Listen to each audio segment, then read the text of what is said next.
Gianluca Santini. Ici et maintenant 95 de FM. Écoutez radio ici et maintenant 95 de FM. J'arrête quand je veux.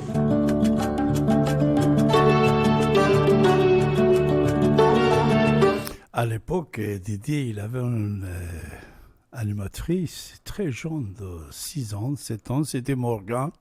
À l'époque, il y a une vingtaine d'années. Après, il y avait d'autres radios qui ont imité et ils ont ramené sur l'antenne les enfants qui annonçaient le jingle. De certaines émissions. Ça existe toujours. Et ça aussi, c'était la radio de Didier Deplège, avant-garde pour ça, comme il était avant-garde pour beaucoup d'autres choses.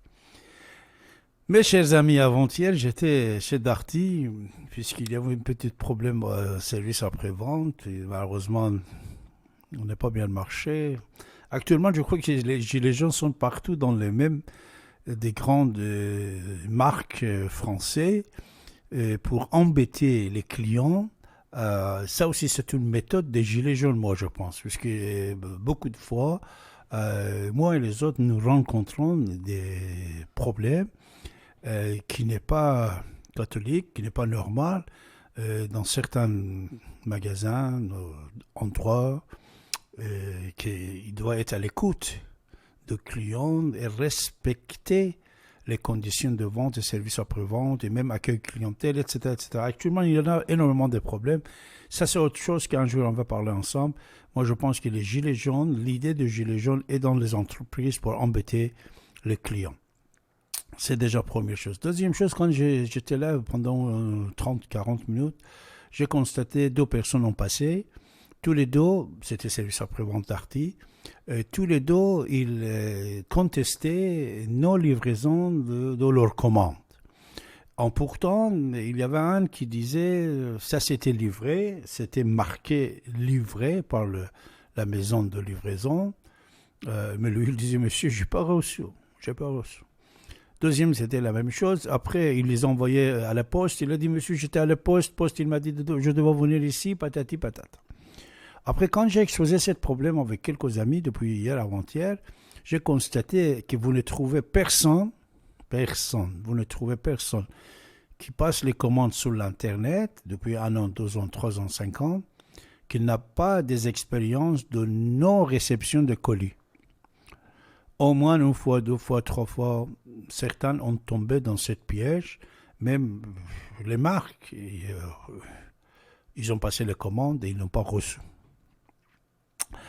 Alors, après ça, j'ai fait une petite enquête, on peut dire, sur l'Internet, et j'ai constaté que même il y a sur l'Internet beaucoup de témoignages, comme quoi il y a une grande vol de colis à la poste.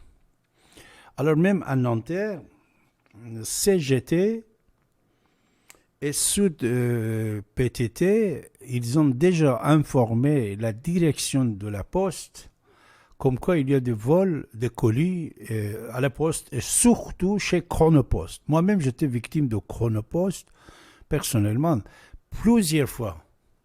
C'est-à-dire, depuis que Chronopost existe, moi-même, personnellement, c'est-à-dire, c'est un témoignage personnel, mais même, je trouve sur l'Internet, que Chronopost ne fonctionne pas bien. Pourtant, je travaille avec, puisque vous savez, enfin, voilà, je travaille, on reçoit des choses. Avec FedEx, American, DHL, TNT et certains d'autres, vous n'avez pas de problème. Même l'individu, s'il vient, vous n'êtes pas là, il vous téléphone, etc. Mais Chronopost, dès le départ, n'était pas satisfaisant. Alors actuellement, c'est noté maintenant sur Google, vous cherchez, vous allez le trouver, comme quoi beaucoup de non-satisfaction des clients qui ne reçoivent pas leur colis. Moi-même, une fois, il y a déjà des années, dans mon adresse, j'attendais un colis qui devait arriver, c'était une lettre, et là-dedans, c'était un objet, enfin, que j'avais commandé. Plusieurs fois, j'étais volé, je n'avais pas reçu.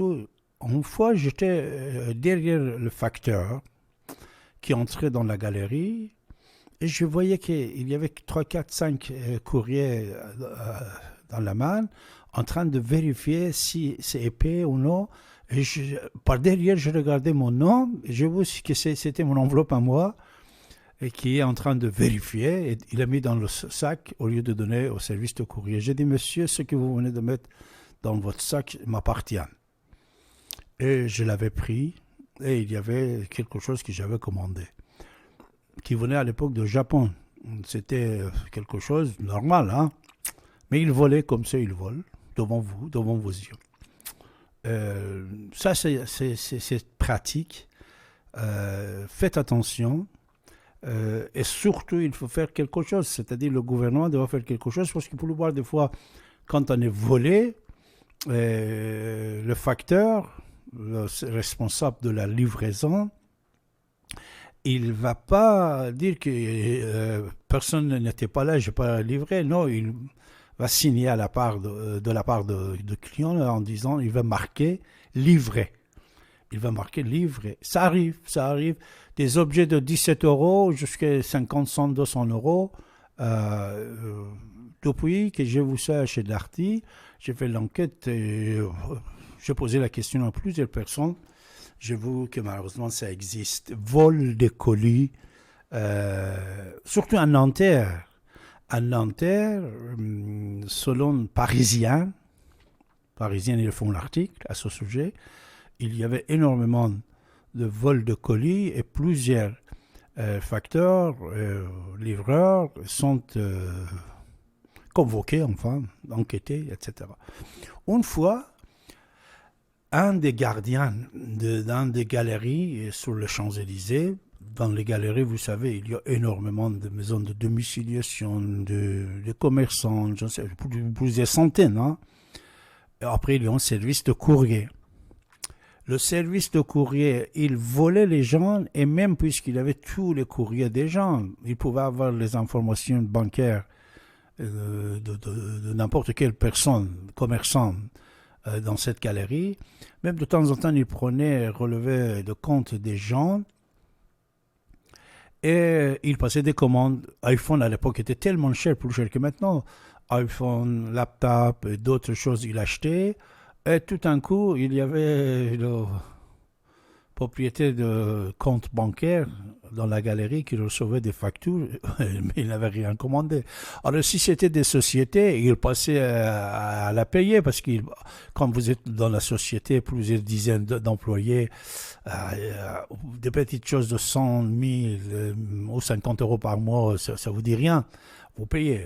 Ça m'était arrivé aussi. Voilà. Plusieurs fois, j'étais ciblé par les voleurs de profiter de ça. Alors après, les policiers, ils vont faire une enquête et ils vont constater que l'individu qui était responsable du courrier, il volait en commandant sous le nom des autres personnes. Également, il volait le colis qu'il recevait pour les autres, puisqu'il y avait énormément de business, de commerce et de domiciliation.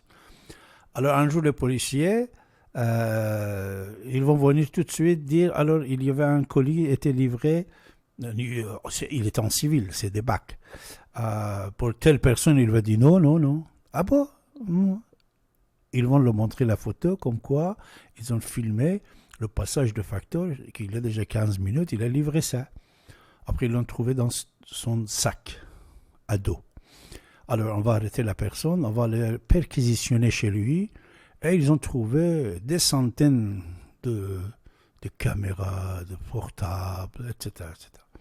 Alors, cette personne n'était pas allée en prison à l'époque, comme je me rappelle. Il avait pleuré en disant que ma femme était enceinte, je ne sais pas quoi, etc. Alors, ça, on ne va pas aller dans le détail, mais malheureusement, de ce côté-là aussi, il y a des problèmes que encore, c'est le peuple qui paye, c'est le citoyen qui paye, c'est le consommateur qui paye, puisque pour la plupart des vols de colis, comme celle que j'ai constatée avant-hier chez Darty, ils vous envoient chez la Poste, il vous envoie chez Darty ou Fnac ou d'autres choses, chez Fnac aussi, énormément de livraisons, c'est-à-dire ça concerne. Imaginez-vous que quand on vole les livraisons de Fnac, de Darty, de maisons françaises, Alors, vous passez pour la plupart des fois vos commandes qui viennent de Hong Kong, de la Chine, de Turquie, je ne sais pas, d'autres pays. Là, ah là, le vol va être énorme. On va vous voler énormément. C'est pour ça, mes chers amis, ça aussi c'est quelque chose à parler, à élargir ce débat-là, puisque c'est très important, à élargir ça. Voilà, mais malheureusement, on arrive à la fin de mon émission ce soir.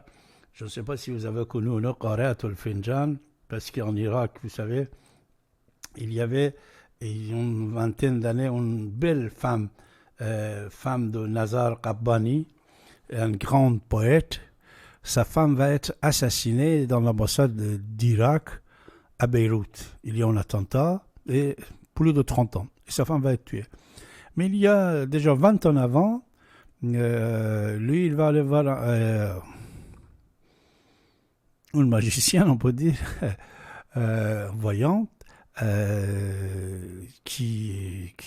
cette personne, il peut lire dans le mar de café. Dans ce mar de café, il va dire, oh là là, tu vas avoir énormément de problèmes. Son monsieur, il s'appelait Nazar Qabbani, le poète. Il est connu internationalement.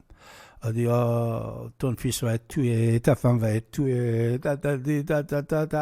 Et dès qu'il sort de la maison de cette femme-là, il a déjà 50 ans, 55 ans, 60 ans peut-être.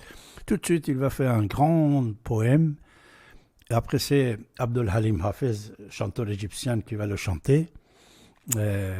Ça, il reste dans l'histoire. Qaratul Finjan. Permettez-moi, avec cette chanson, je vous quitte ce soir, mais restez à l'écoute de votre radio, puisqu'il y a énormément de choses à écouter.